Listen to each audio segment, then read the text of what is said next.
Superman 64 has a reputation, and not the kind you brag about.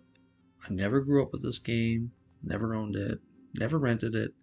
Honestly, I didn't even know it existed until I googled worst game ever made, and this thing showed up like it was proudly holding the trophy. So naturally, I had to play it. And now that I have, yeah, I understand why this game is hated by so many people. We should take a moment to think about all those 90 kids who got this game for Christmas or birthday. So sad. Today, we're diving into a review of Superman 64, a game so infamous that even Superman himself couldn't save it. The behind the scenes story of this game is a disaster. Warner Bros. And Titus battling over the IP and all that messy licensing nonsense stuff. But honestly, I don't care. I'm here to judge the final product. This game has many serious design flaws, which is why it scrapes the absolute bottom of the barrel. The biggest reasons are: Superman is extremely weak in this game. He does not feel like Superman at all. He's supposed to be an overpowered protagonist, but the game never lets you feel that strength. Instead, he feels fragile, slow, and ineffective. A major design focus is flying through hoops in Metropolis. These sections are boring, long, and constant. Despite focusing on flight, the game never captures Superman's speed or power. Instead, you're stuck with awkward controls and tedious repetitive challenges. The graphics and overall presentation are flat and unfinished. The environments lack detail, the city feels lifeless, and the visual experience is dull. This also applies to the music and ambience, which adds very little to the game. Performance is a constant problem. Whenever more than two enemies appear, which happens often, the game struggles. Expect lag, soft locks, glitches, and technical issues that can completely ruin your progress. The pacing is rushed and poorly structured. Nearly everything the game has to offer is introduced within the first two levels. You're immediately thrown into hoop sections. Combat is underdeveloped, and the lack of checkpoints only adds to the frustration. All these major issues result in a terrible representation of Superman. When combined with countless smaller problems, the game turns one of the greatest superheroes of all time into a bumbling weakling, instead of the powerful, iconic hero he's meant to be. These are the biggest problems plaguing the game, which gives it an awful score. I'll get more into the detail about these issues, or you can skip towards the end of the video where I score and tier the game. Okay, let's talk about those hoops. Because the game really wants you to. The hoop sections are long, boring, repetitive, and if you fail too many hoops, you go straight back to the start. There's no checkpoint, no sympathy. Some hoop courses last for 4 to 6 minutes, and when you mess up hoop number 59 of 60, you're back to number 1. Eventually, after you fail so many times, the game feels sad for you and gives you checkpoints at some point. But for a child or a kid playing this game, the frustration would build easily. You can turn off the hoops by choosing easy mode, and yes, I consider this playing the game correctly. Easy and normal are basically the same way anyways, so if you do play this game, just put it on easy mode, and then when you get to the levels you can't play, you can just change the difficulty, you can skip all the hooping, and you can just get into the combat part of the game. You can't even finish the game on standard difficulty. No, you have to play on hard mode to finish the game. The game never tells you this when you're playing it. That is one of the most craziest design choices I've ever heard of. The combat is boring and clunky. Superman throws haymakers or uses abilities like heat visions and freeze breath, which feels so inaccurate that I swear Superman is the one who needs glasses, not Clark Kent. Anytime there's more than like 3 enemies on the screen, the game lags terribly. The game was obviously not optimized at all. So it's painful because there's many instances in the game when there's many enemies on screen. So you're constantly battling lag. You can fly into enemies to do damage, but it also feels awful. The whole system is just a disaster. And once again, you don't really get any good checkpoints. If you die near the end of a combat stage, you're sent right back to the start. This was supposed to be a kid's game, remember? So no kid would have enjoyed this. Thankfully, there is something good. Some of the character models look like the animated show. Lois Lane, she looks good. Lex Luthor looks good. Superman, kind of. His face is weirdly off model. I don't know how they messed that up. But everyone else seems to be okay. Virtual Metropolis looks flat and foggy.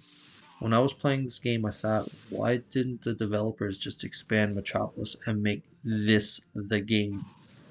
Enemies look unfinished, animations for bullets and rockets look cheap, and the whole game feels like no one cared about this project. The music is repetitive and boring, completely forgettable. The sound effects are actually good because they took them from the cartoon, but they barely used any of them. If they used more, it would have been a better experience. You also don't know how much damage you're dealing, especially during boss fights. You could be fighting Metallo, and he could have 90% health or 1 health. You'll never know. You just gotta keep swinging those haymakers. Overall, Superman 64 looks and sounds unsatisfying. Movement ranges from okay to I want to punch my TV. Flying is kind of fun until you try and land or change altitude. Superman walks backwards like he's reversing a truck. When Superman is walking backwards, it feels a lot like when you're reversing a warthog from Halo. That's the same feeling I get from it. Interacting with objects is bizarre in this game. There's no prompts that come up, no icons, no indicators. You just walk up to a computer or something, press A, and pray something happens. The game is linear, but in the most boring way possible.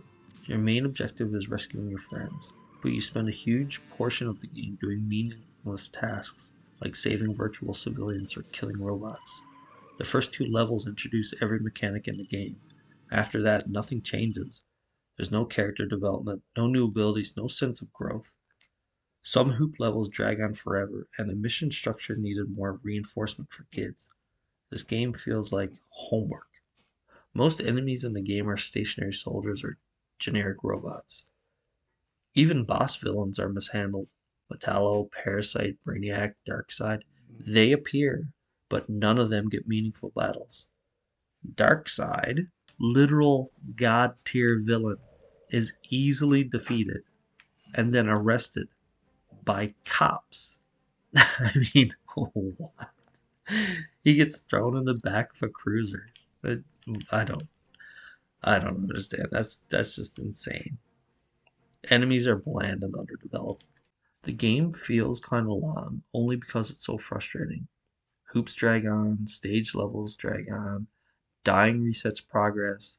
The lack of fun stretches the runtime far beyond what it should be. The camera works until it doesn't. Tight spaces cause clipping, zooming, disorientation. In some stages, it can't even keep Superman in view. You can also get a visual bug with the camera that keeps zooming in and out. As for replayability, there's no reason to replay this game unless you enjoy suffering or want to speedrun it. And even then, just why so many games out there? Why this game? I don't understand. The price of this game was your typical $60 at launch. That is astonishing because this game, even for $1, feels like a scam. I'm sure many people rented this game and felt like they got scammed. Can't believe this actually has a multiplayer mode. It's not great, but it's better. There's also a small group of speedrunners who, frankly, deserve medal for mental endurance. If you do play this game, expect soft locks, clipping, falling through floors, getting stuck on walls, losing required objects, and constant visual bugs. Performance is unstable through the entire game. I think when I played through the game, I got soft locked 3 times. That means I had to go restart the levels over again. And it was frustrating, man. Super frustrating. The learning curve in this game is much too steep. The game throws you into the hoops immediately. There's no warm up, there's no tutorial level. Kids would have struggled badly with the curve. and after 2 levels, you've learned everything the game has to offer. It's poorly paced and poorly structured. Superman 64 is a failure in design, gameplay, pacing, optimization, and creativity. It wastes one of the most iconic superheroes ever created and turns him into a clumsy, fragile weakling. That said, and this matters for the score, there is a full game here. You can start it and you can finish it.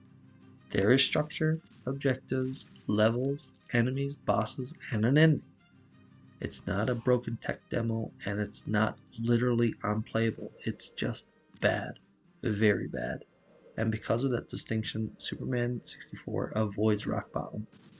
It receives a final score of 21.26.